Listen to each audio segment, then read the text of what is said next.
Sorry అన్నయ్య. ఏమిటమ్మా ఇంత లేటు? అదే మా కాలేజ్ లో ఇవాళ డిబేట్ జరిగిందన్నయ్య. నిన్నేదో డిబేట్ జరిగిందన్నావు. అది నిన్న డిబేట్ హాల్లో ఎస్ఏ కాంపిటీషన్ జరిగిందన్నయ్య.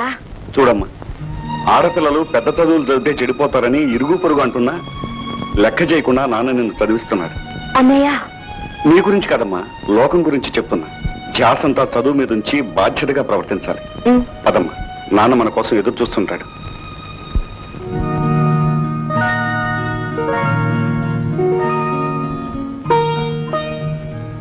బావా, ఏమిటి అలా చూస్తున్నావు?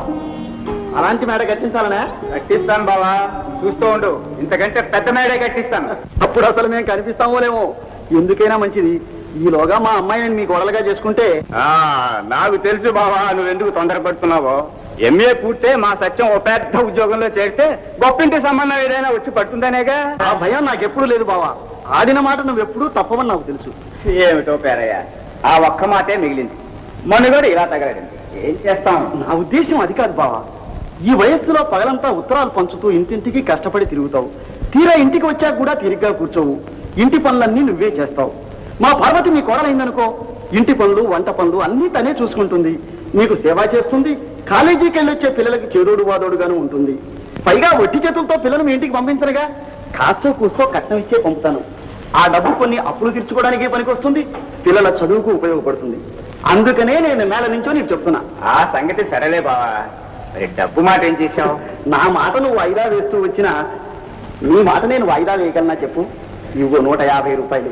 ఇంతకు మించి నాకెక్కడా అప్పు పుట్టలేదు. ఓన్లే ఎంతో కొంత తెచ్చావు. ఈ డబ్బుతో అబ్బాయి పరీక్ష ఫీజు కట్టేస్తాను. అమ్మాయికి ఇంకా నెల రోజుల వరకు టైం ఉందిలే. నువ్వేమీ అనుకోనంటే నేను మాట చెప్పనా బావా? బావా, మగపిల్లవాడిని చదివిస్తున్నావు బాగానే ఉంది. ఆడపిల్లను కూడా ఇంత చదువు చదివించాలా అని. చూడు బావా, నాకు ఇద్దరు 2 కళ్ళు. ఏ కంటిలో నలుసుపడ్డా నాకు బాధ ఒకటే. చదువు ఎప్పుడు ఊరికే పోదు బావా, అదే ఉద్యోగం చేస్తుంది. తప్పేముంది? ఏం కోడలు పిల్ల, కాలేజీ నుంచేనా రావడం? అవును మావయ్య. ఇక నేను వస్తా బావా. కాఫీ గుండు మావయ్య, కాఫీ చేసి తీసుకొస్తాను. నేను కాఫీ ఎప్పుడూ చేసి ఉంచానమ్మా, తీసుకురా. ఏం సత్యం, పరీక్ష ఎప్పుడు బాబు? దగ్గర పడ్డాయి.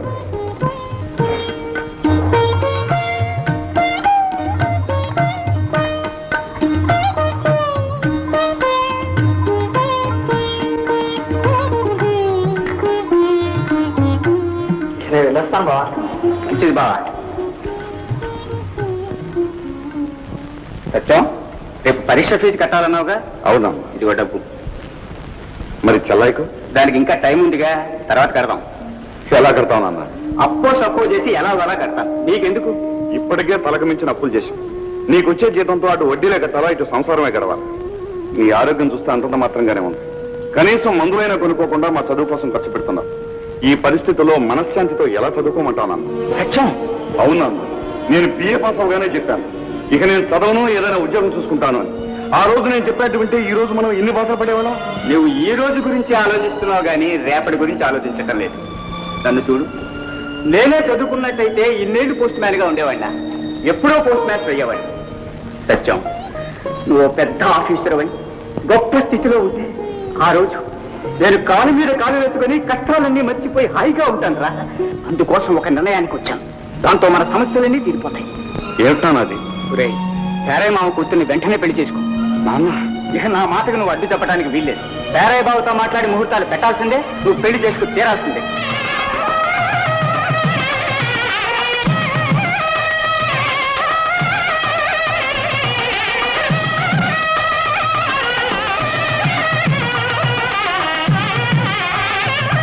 పార్వతి, మా ఇంటి మహాలక్ష్మిగా వచ్చావు తల్లి.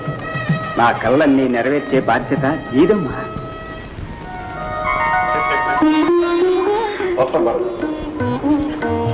నాన్న, అలా హాస్పిటల్కి వెళ్ళను. నేను డాక్టర్ గారు చూపించి అడ్డించాడు, నేను కాలేజీకి వెళ్ళను. నేను తర్వాత వెళ్తాలేరా? వారం రోజుల నుంచి చెప్తూనే ఉన్నావు, వెళ్ళదుగా. కాదురా, ఈ రోజు నేను తప్పుగా వెళ్ళి తీస్తాను. వెళ్తావా? సరే, వస్తాను.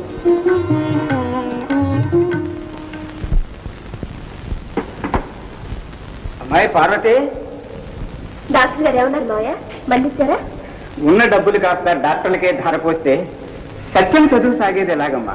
మావయ్య, చూడమ్మా, సత్యానికి ఈ పుస్తకం కావాలని నెల రోజులుగా రాధ చెప్తూనే ఉంది. అందుకే ఆ డబ్బుతో ఈ పుస్తకం కొన్నాను. మావయ్య, వారికి ఈ విషయం తెలిస్తే? నీవు వాడికి చెప్తేగా. ఎట్టి పరిస్థితుల్లోనూ ఈ విషయం వాడికి తెలియకూడదు. నీ భర్త మీద ఉంది. మావయ్య,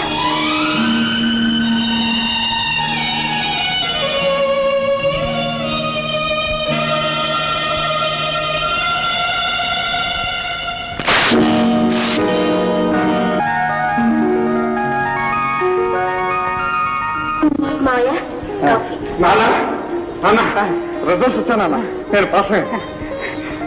రే, నువ్వు తప్పకుండా పేస్ అవుతావని నాకు తెలుసురా. నీకు పెద్ద ఉద్యోగం వస్తుంది. ఇక మనకు వచ్చేవన్నీ మంచి రోజులేరా. అవును, రాధది రా.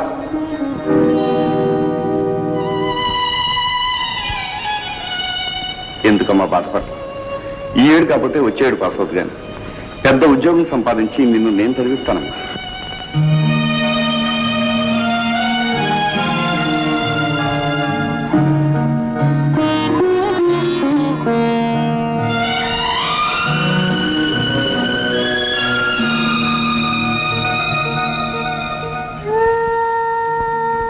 మావయ్య, మందు తీసుకోండి. నాకెందుకమ్మా మందు? నువ్వు ఒట్టి మనిషి కూడా కాదు. ముందు నీ ఆరోగ్యం చూసుకో. నా కొడుక్కి పెద్ద ఉద్యోగం వచ్చే వరకు నాకేం పర్వాలేదమ్మా. అబ్బాయి ఏడి? ఇప్పుడే బయటికి వెళ్ళారు మావయ్య. ఈ రోజు వారికి తప్పకుండా ఉద్యోగం దొరుకుతుంది. చాలమ్మా, ఆ ఒక్క మాట వింటే అదే చాలు. రాదెక్కడమ్మా? కాలేజీకి వెళ్ళింది మావయ్య.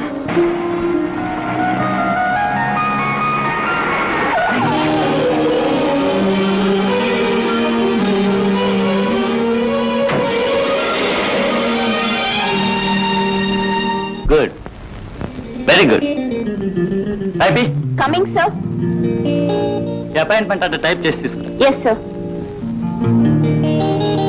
నమస్కారం సార్. ఓహో, ఎమ్మెల్యే గారా? నమస్కారం. దయచేయండి దయచేయండి.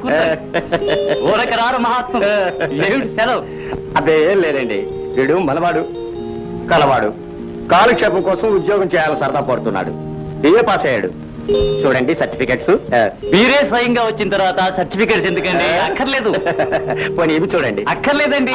చూడండి, అసలు ఇవి సర్టిఫికెట్స్ కావండి. ఓహో, అలాగా. చూడు బాబు, ఇక నువ్వు వెళ్ళొచ్చు. నా ఆఫీసులో ఖాళీ లేవు.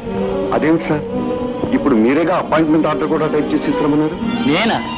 నీకా అపాయింట్మెంట్ ఆర్డరా?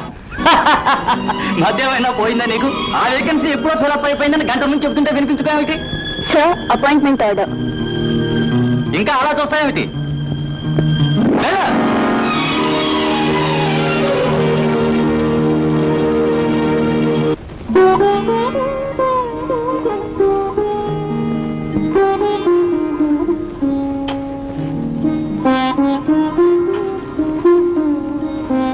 అమ్మాయి పార్వతి వస్తున్నారు మావయ్య.